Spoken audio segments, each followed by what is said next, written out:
if you limit the study to Cuba, you are indirectly saying that there is no civilization that Ekpe relates to.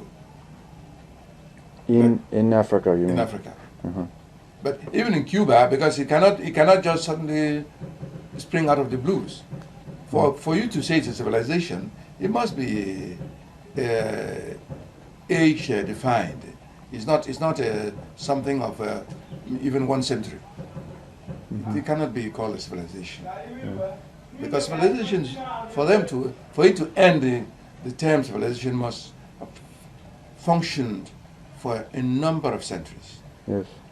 And so, in Cuba, if you leave it to Cuba, it means it's just one of those things which has no value really. Mm. But when you extend it to Africa, it gives a different complexion. Yes. That's one of the arguments of the Englishmen, like Latham.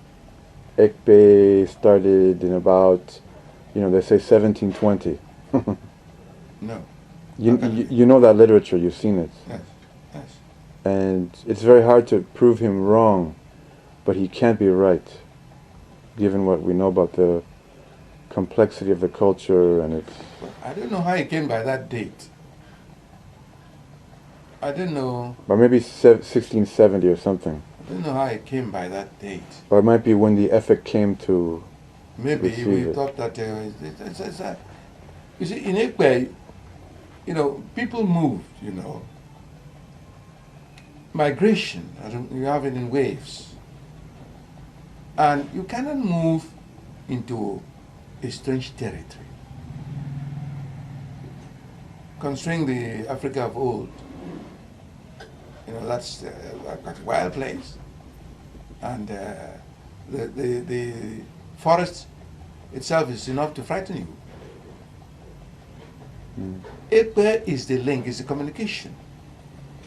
Immediately Ékpè, you invoke Ékpè, everybody there who is a member becomes a friend. It breaks barriers. It's a passport. Yes, it's a passport. You cannot travel without the implements of Ékpè. If you're going in a group. Because that is what gives you the color of a community, a tribe. If you are as an individual, if you go as an individual, then the challenge, you cannot carry the instruments of Ékpè. But because of incivility, you establish your rights. They acknowledge you. So that is how these things are.